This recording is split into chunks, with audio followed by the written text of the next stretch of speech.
Hare Krishna, dear devotees. Please accept my humble obeisances. Before we read,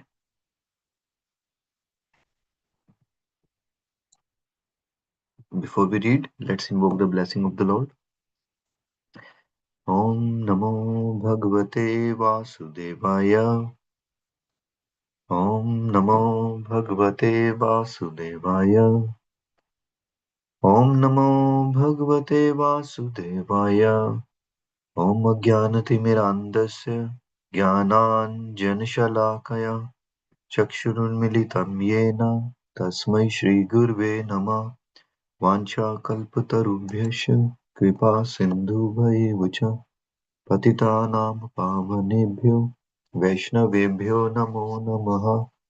ईश्वरः परमः कृष्णः सच्चिदानन्दविग्रहः अनादिरादिर्गोविन्दः सर्वकारणकारणम्। जय श्री कृष्ण चैतन्य प्रभु नित्यानंद श्री अद्वैता गदाधर शिवासदि गौर भक्तवृंद।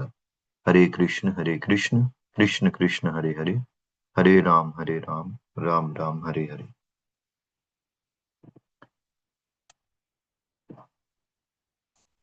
So, dear devotees, we have been reading from Srimad Bhagavatam, Canto 1. We finished the introduction. Now, we read the translation for first verse, and today we'll be reading purport. Srimad Bhagavatam ki jai, Srila Prabhupada ki jai, Srila Vyasadeva ki jai. Purport. Obeisances unto the personality of Godhead, Vasudeva, directly indicate Lord Shri Krishna, who is the divine son of Vasudeva and Devaki. This fact will be more explicitly explained in the text of this work. Sri Vyasadeva asserts here that Sri Krishna is the original personality of Godhead, and all other are his direct or indirect plenary portions or portions of the portion. Srila Jiva Goswami has even more explicitly explained the subject matter in his Krishna Sandarbha, and Brahma, the original living being, has explained the subject of Sri Krishna substantially in his treatise named Brahma Samhita. And Upanishad in Samaveda, it is also stated that Lord Krishna is the divine son of Devaki. Therefore, in this prayer, first proposition holds that Lord Sri Krishna is the primeval Lord. And if any transcendental nomenclature is to be understood as belonging to the absolute personality of Godhead, it must be the name indicated by the word Krishna, which means all attractive. In Bhagavad Gita, in many places, the Lord asserts himself to be the original personality of Godhead. And this is confirmed by Arjuna and also by great sages like Narada, Vyasa, and many others. In Padma Purana, it is also stated that out of innumerable names of the Lord, the name of Krishna is the principal one. Vasudeva indicates the plenary portion of the personality of Godhead, and all the different forms of the Lord, being identical with the Vasudeva, are indicated in this text. The name Vasudeva particularly indicates the divine son of Vasudeva and Devaki. Shri Krishna is always meditated upon by the Paramhamsas, who are the perfected ones among those in the renounced order of life. Vasudeva, or Lord Shri Krishna, is the cause of all causes. Everything that exists emanates from the Lord. How is this so is explained in later chapters of this work.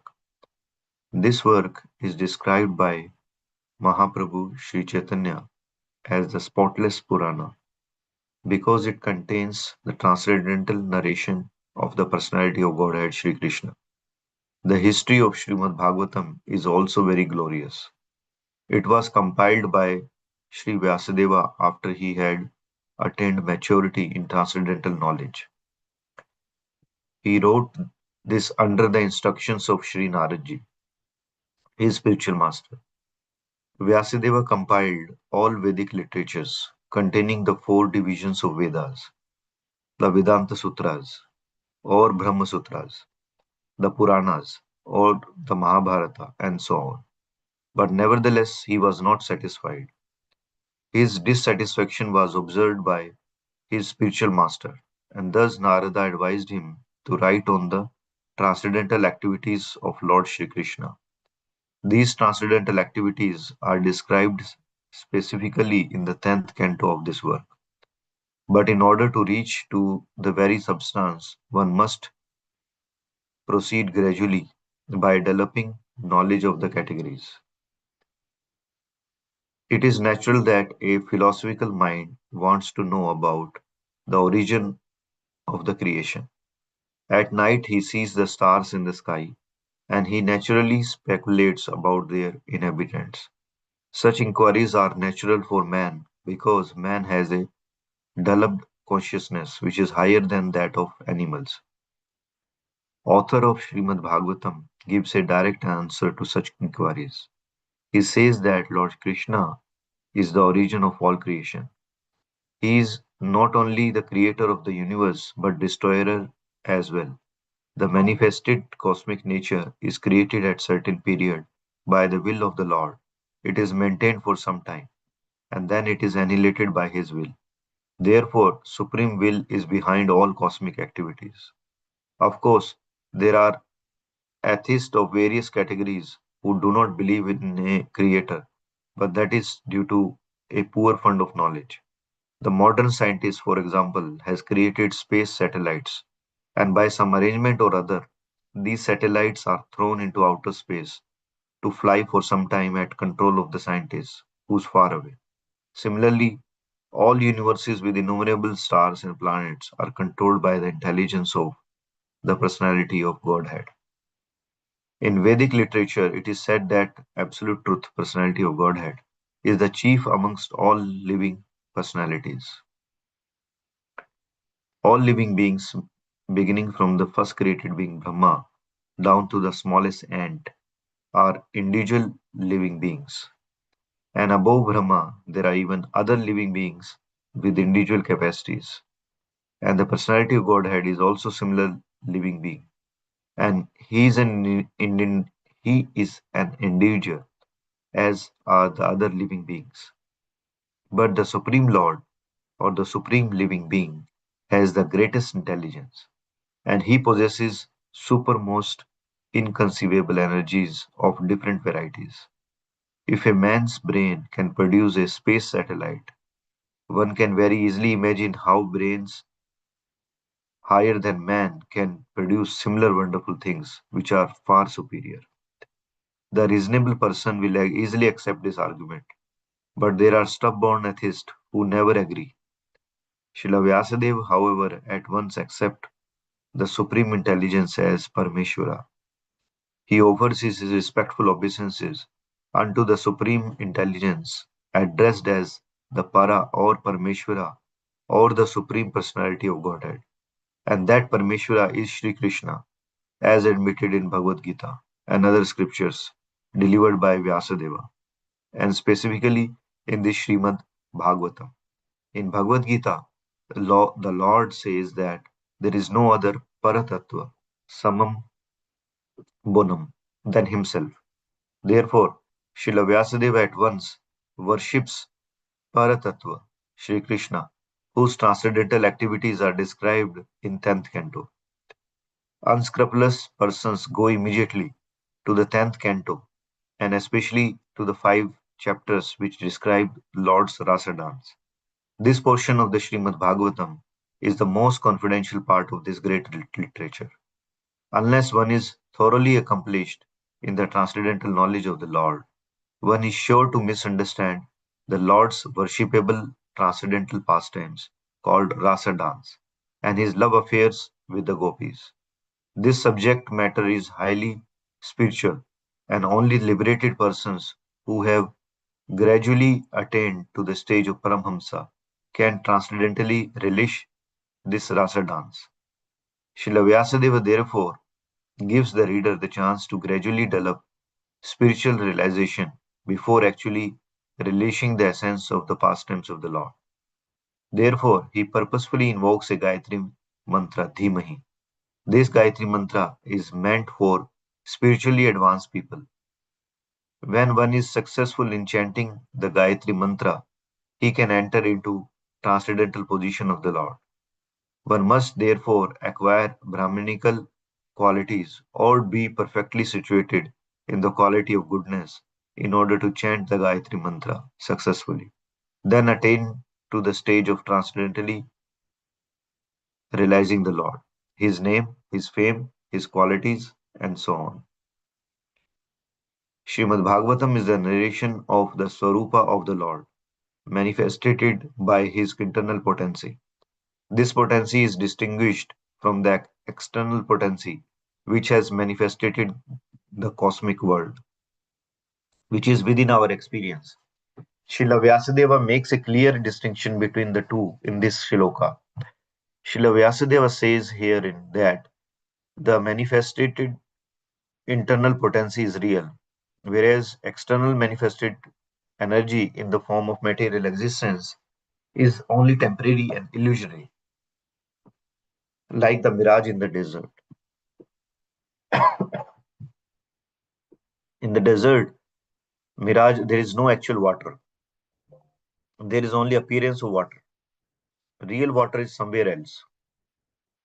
The manifested cosmic creation appears as reality, but the reality of which this is but a shadow is in the spiritual world. Absolute truth is in spiritual sky, not the material sky. In the material sky, everything is relative truth. That is to say, one truth depends on something else. This cosmic creation results from interaction of three modes of nature, and temporary manifestations are so created as to present an illusion of reality to the bewildered mind of conditioned soul, who appeared in so many species of life, including the higher demigods like Brahma, Indra, Chandra, and so on. In actuality, there is no reality in the manifested world. There appears to be reality, however, because of true reality which exists in the spiritual world, where the personality of Godhead eternally exists with his transcendental paraphernalia. The chief engineer of a complicated construction does not personally take part in the construction, but he knows every nook and corner because everything is done under his direction. He knows everything about the construction, both directly and indirectly. Similarly, the personality of Godhead, who is the supreme engineer of this cosmic creation, knows every nook and corner, although affairs are being carried out by demigods. Beginning from Brahma down to the insignificant ant, no one is independent in the material creation. The hand of the Lord is seen everywhere. All material elements, as well as all spiritual sparks, emanate from Him only. And whatever is created in this material world is but the interaction of two energies, the material and spiritual, which emanate from the absolute truth, the personality of Godhead, Sri Krishna. A chemist can manufacture water in the chemical laboratory by mixing hydrogen and oxygen. But in reality, living entity works in the laboratory under the direction of the Supreme Lord. And material with which he works are also supplied by the Lord. The Lord knows everything directly and indirectly, and he is cognizant of all minute details. He is fully independent. He is compared to a mine of gold, and cosmic creation in so many different forms are compared to the object made from the gold, such as gold rings, necklaces, and so on. The gold rings and gold necklaces are qualitatively one with the gold in the mine, but quantitatively, the gold in the mine is different. Therefore, absolute truth is similarly one and different. Nothing is absolutely equal with absolute truth, but at the same time, nothing is independent of the absolute truth. Conditioned souls beginning from Brahma, who engineers the entire universe, down to the insignificant ant, are all creating, but none of them is independent of the Supreme Lord. The materialist wrongly thinks that there is no creator other than his own self. This is called Maya or illusion. Because of his poor fund of knowledge, the materialist cannot see beyond the purview of his imperfect senses, and thus he thinks that matter automatically takes its own shape without the aid of a superior intelligence. This is refuted in this shloka by Srila Vyasadeva.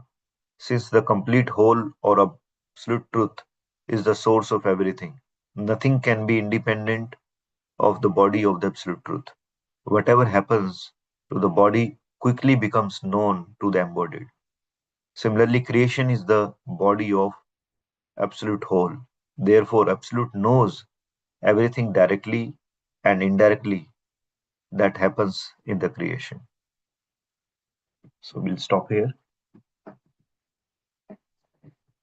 Shrimad Bhagavatam की जय, शिला प्रभुपाद की जय, शिला व्यासदेव की जय. So now we will read Srila Prabhupada Leela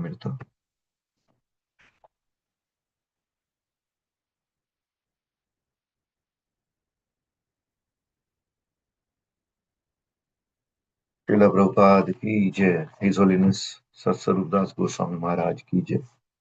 So Prabhupada Leela we have been reading from volume 6, chapter 3, Preaching to America part 2, and we are with Srila Prabhupada at Detroit. Detroit, August 2, 1975. Alfred Ford, the great grandson of Henry Ford, had become attracted to Krishna consciousness through meeting some of Srila Prabhupada's disciples in Detroit.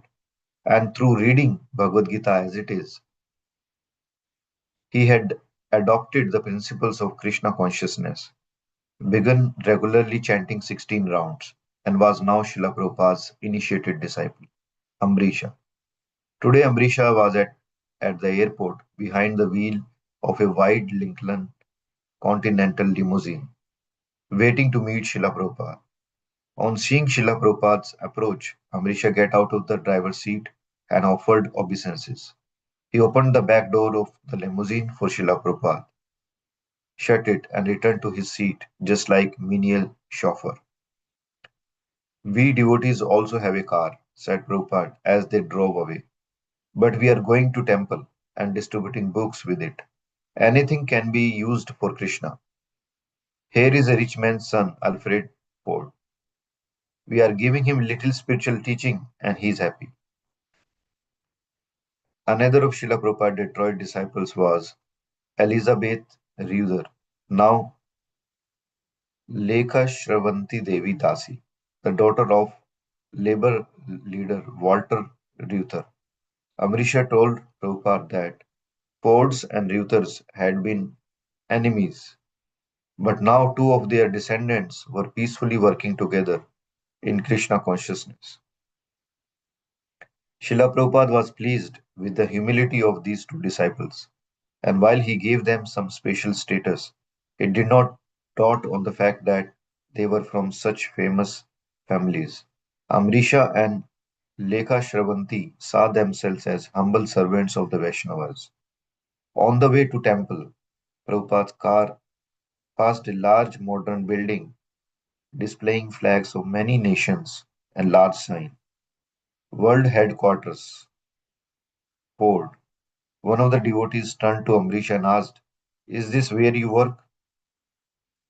From the back seat, Prabhupada spoke up, "No, he is the proprietor." As they passed by a big urban redevelopment project, Prabhupada asked, "What is this?" "This is known as Detroit's Renaissance Center," said Amrisha.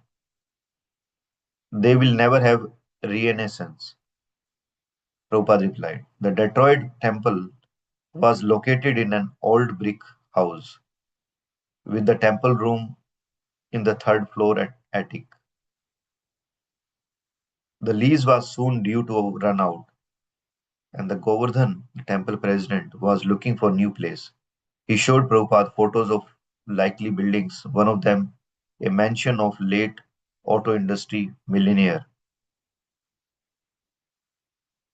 Lawrence Fisher. The place was probably too expensive, Govardhan said, and was located in a bad neighborhood. But Prabhupada was interested.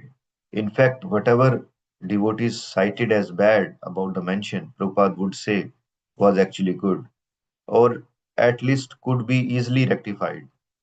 As for the higher crime rate in the area, he said, you'll have nothing to fear. Just chant Hare Krishna and distribute prasadam. Invite all the neighborhood people, thieves, rascals to take prasadam and chant, and you won't have any thefts. Devotees emphasized that Detroit was the crime capital of the US and that the poor slum area where the mansion was located was known for drug trafficking, robberies, and murders.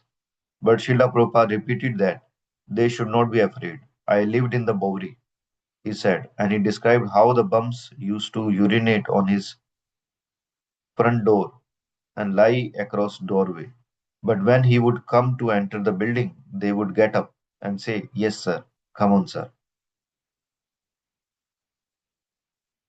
Get the place, Prabhupada said, and chant Hare Krishna there 24 hours a day. If a thief comes, we will say, yes, first take prasadam, then take whatever you want. What do we have? Srila Prabhupada went to see the mansion with Govardhan, Amrisha, and several GBC men. They were met by the owner and a lady who introduced himself as the real estate agent. As the owner guided them on a tour, Prabhupada came to like the state even more. The palatial building was situated on 4 acre surrounded by high stone wall. There were gardens and walkways, now in despair, as well as fountains and swimming pool. Some of the devotees thought the place gaudy with its extravagant 1920s decor, but Srila Prabhupada saw the great potential. As soon as he entered the vestibule and saw the ornate Italian tiles and marble archways, he began to smile. The group entered the lobby, its high ceiling covered with classical sculptured leaves, rosettes, and hand painted plastic flowers. Next, they entered the ballroom, with its marble floor and high vaulted ceiling painted to resemble an early evening blue sky with clouds and stars. Spatial lighting gave the effect of natural starlight. At one end of the hall, three marble arches exactly resembled the design Prabhupada had given for the deity altars in his temples. Three altars could be installed there, and ballroom made into temple with its very little renovation. Prabhupada did not comment to the owner on the ballroom's suitability, but to the devotees it was obvious. The tour then proceeded to the boat well, an indoor water garage capable of holding several yachts. The boat well opened into a channel, which opened into nearby Detroit River. Prabhupada mentioned that devotees could get a boat for their preaching. As Prabhupada and his entourage entered one gorgeous room after another, they saw many carved stone columns, hand painted floors, wall tiles from Italy and Greece, ceilings ornamented with gold leafed figures, rare antique crystal chandelier adorned many of the rooms. There were living rooms, library rooms, a dining room, billiard room, a music room, two master bedroom, other bedroom, all extravaganzas. Each room is worth entire price, said Prabhupada privately to the devotees. The owner spoke of Mayan, Moorish, Spanish, Greek, and Italian influences and pointed out that two hand carved spiral column in the dining room was salvaged from an ancient European palace. Wherever Srila Prabhupada looked, he saw opulence, an indoor marble fountain, a wall of iridescent tiles, hand painted cornices. Even the large bathrooms were extraordinary, with glamorous imported tiles and gold plated accents. The introductory tour completed, Prabhupada, his followers, the owner, and the real estate agents sat together at an umbrella covered patio table by the swimming pool. Already, Srila Prabhupada had mentioned to his disciple that the owner should donate the building for ISKCON's missionary purposes, and he had told Brahmananda Swami to make the request. Since the owner had not mentioned the price, Prabhupada spoke up. So we are beggars, he began. He was serious, and yet he spoke with an air of humor. Amrish and Upendra hid their faces in embarrassment. We have no money, Prabhupada continued boldly. Therefore, we are asking you, please give us this building. The owner glanced incredulously at his real estate agent and then laughed nervously. It is out of question, he said. I can't do that. The agent was also taken back and upset. He can't do that, she whispered. I can't give it to you, explained the owner, because I have taken a loss in maintaining this property. So I have to make my money back. This property represents a major part of my income. Then said Prabhupada, how much do you want? Well, the man replied, I have to get at least 350,000. $350,000. None of the devotees dared say anything. Prabhupada thought for a moment and then said, we will give you 300,000 cash. I will have to think about it, the man replied. The real estate agent got to her feet, saying that a transaction like this is usually not done straight to the owner. But Prabhupada ignored her and spoke with the owner about how lovely the mansion was. Prabhupada then got up and took a short walk in the garden with his man. Govardhan asked Prabhupada if he would liked it, and Prabhupada said, yes, who would not like such a building? Amrisha does not like it, said Govardhan. Oh, Amrisha said he thought the mansion was Maya. Yes, said Prabhupada, but Maya is also Krishna. We can use anything in Krishna's service. Leaving the garden path and returning to their cars, Prabhupada asked Amrisha, so is this possible? Yes, Prabhupada, this is possible. As soon as they returned to the temple, Amrisha and Lekha Shravanti conferred. Her inheritance was limited, but she was able to give 125,000. Amrisha had to come up with the balance. The next day, the owner came to see Srila Prabhupada. The man was accompanied by two women, and they all appeared a little intoxicated. He had come to say he accepted the offer. Prabhupada smiled, reaffirmed his intention to buy. Afterward, Srila Prabhupada openly showed his blissfulness about the purchase. Just see, he said, I did not have one penny, and yet I offered him 300,000 cash. And now Krishna has provided the money. As Prabhupada had told the estate owner, I am a sannyasi, I have no money. And after collecting 300,000 from his disciples, he still had no money. But within few days, he left for Toronto, taking nothing for himself. Everything was Krishna's to be used in Krishna's service.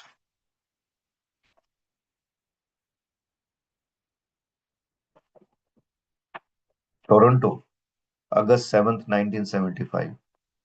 Despite his severe toothache and swollen jaw, Srila Prabhupada continued with lectures, interviews, and his usual activities.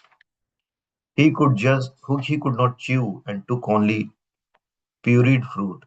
When asked if he would see a dentist, he told devotees not to worry. He was used to difficulties. Toronto Temple was a small rundown building, and Prabhupada was interested in helping the devotees relocate. All the real estate brokers they had approached had told them about a fabulous church for sale downtown. The temple president, Vishwakarma, had looked at the building, but the owners were asking almost $500,000 with a large down payment. When Prabhupada went to see the church, he decided that somehow they must get in. If necessary, he could send the total BBT collection for 2 months as a loan to Toronto Temple. Prabhupada told them to offer 300,000 cash. But when Uttama Shloka went, the church directors rejected the offer, saying they had already rejected an offer for much more. Srila Prabhupada did not give up the idea of getting the church.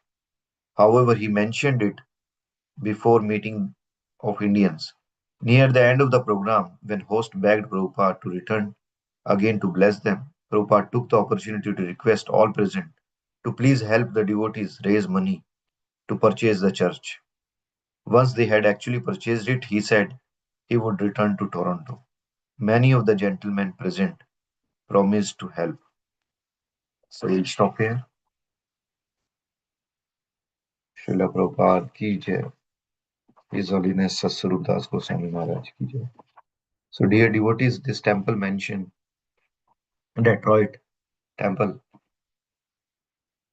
We lived there in Michigan for 1.5 years, and we used to go to Detroit temple.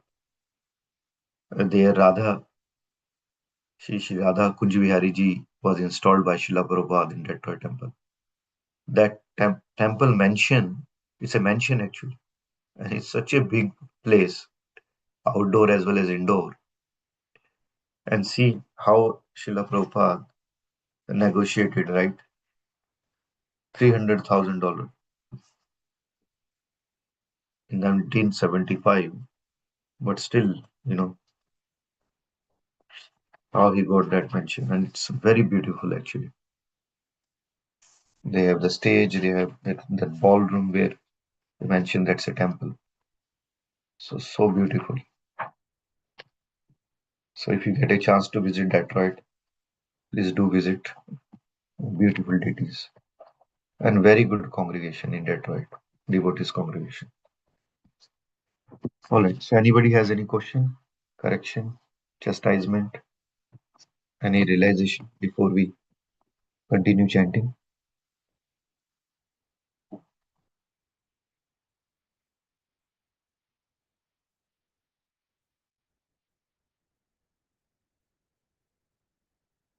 All right. So if there is no question, we'll